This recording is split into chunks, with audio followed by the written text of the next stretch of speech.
Mike Chuck podcast without Mike again. I mean, he keeps bailing on us. At least I saw him today.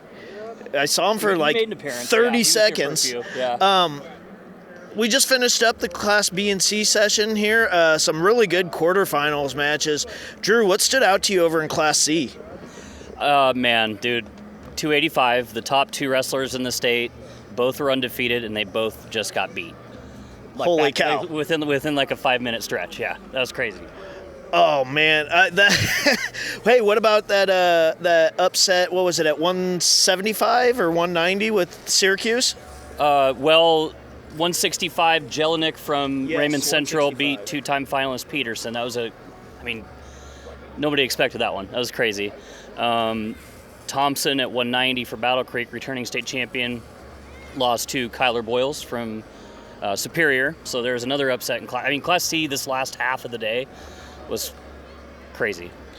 I'll tell you what, I walked in today and I saw one of the better matches, a quarterfinal 106 Class B. Noah Boyer wins 9-8 over Scottsbluff. How many freaking awesome freshmen are there in that 106 Class B? 14 out of the 16 state qualifiers in Class B at 106 are freshmen, which is nuts. And then your top two guys are freshmen. Well, Boyer beat number 2, so he's kind of, I would say, at least a coin flip to make the finals there. If there was about 2 seconds left in that match, that Scottsbluff kid would have had him taken down too. You can't stop wrestling in that situation. Yeah. I know he gave his dad a heart attack. Yeah, no, there was a lot of heart attacks today. I mean, obviously, Class B kind of went a little more to chalk than C did, but the team scores, just now looking at them, Omaha Scut's already 30 points ahead, and I mean, Class C is going to be really, really good because Minden and Cedar Catholic had good days to kind of counteract Battle Creek, so it's going to be crazy. Crofton Bloomfield really, they got some big bonus points there to end that round. Yeah, they're 285. Not even a top 10 ranking kid just beat the returning state champion. I mean, that's by pin too, so bonus points. And then their 190 had that nice win there. Kind of came in late. It was tied, and then got the win late in the match. And that crowd of theirs was rowdy and cool, and they had 100 win signs holding up, and their coaches were jumping around. It's just kind of the stuff that you like to see here. I mean, they had that whole crowd that was just going crazy over there. That was awesome. One big thing I noticed today, and that was really cool, is it was really, really nice to see Hudson Logis back on the mat. You want to talk about one of the best, not just wrestlers, but just a really, really nice kid that's really easy to cheer for. What he missed the last, year and a half? And he didn't miss a beat, and he's an easy kid to cheer for. I mean, what stood out to you over in Class B, do you think? Besides that was the biggest thing for me, was Hudson Logis coming back.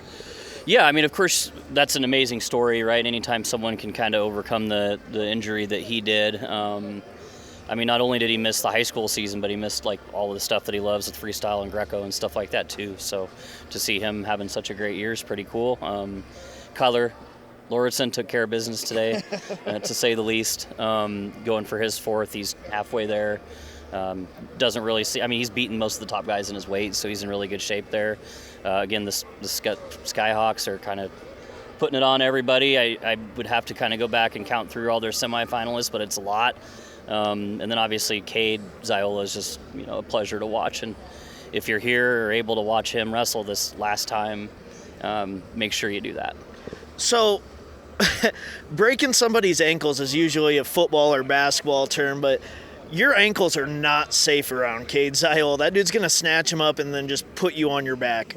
Yeah, they're not. And I mean, I don't think it's a secret. The Plattsmouth kid that he's wrestling in the semifinals, hurt his ankle badly at districts last week. So it's not stylistically, it's not the best matchup for Vic over there from Plattsmouth, but he wrestled great coming from a district 4th place and a hurt leg to make the semifinals. So credit to him.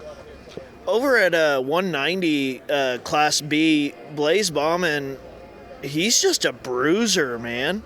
Holy cow, he wrestled Roten from Bennington, and those were just two big dudes hitting each other hard. It almost looked like they were going to need some shoulder pads for a minute. Yeah, Bauman, he does not give you an inch, does he? No.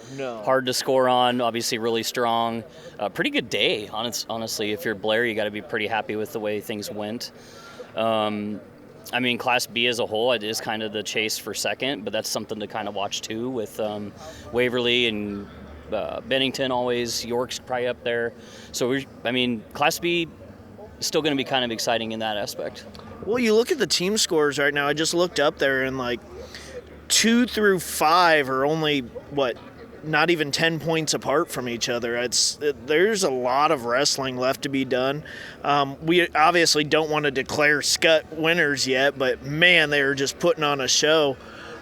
Waverly, Bennington, York, Blair, Central City, Lexington, they're all just right there for second place. Those guys are getting after it. So anything else big that you thought was important? It's always kind of fun watching kids get their milestone wins at state, kind of like paralleling Hudson Logis. Robert Nelson out of Minden in Class C missed all of last season and the first half of this season, and he got his 100th win today. So sometimes 100 wins are pretty common anymore, but when you miss a year and a half of wrestling, it's not as common. So credit to him. He made the semifinals, beat a really good kid, and so that was something that stood out.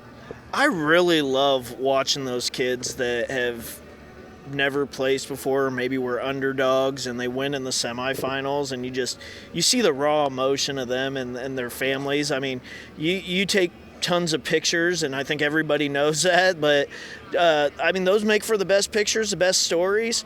Tomorrow we're going into the semifinals. We're going to see lots of emotions. How draining is this round going into the semifinals? Well, after you're done with today and you make the semifinals, it is a little bit of a relief because you had to make weight, but tomorrow you just kind of get to relax during the day, right? You don't have to wrestle again until 6 p.m. So today's a little bit of a grind. Things you roll into the second round really fast, and obviously teams that have several guys here kind of rallying around each other, and emotions are high, emotions are low, and then you actually got to go out there and step out and wrestle. So these guys are warriors, and it was just a really fun day of wrestling. So that'll do it for us today for Class B and C. We'll see you in the morning for some wrestlebacks, and then the most exciting time of the year, that semifinal round, that blood round. That'll be exciting to watch. So we'll see you guys tomorrow.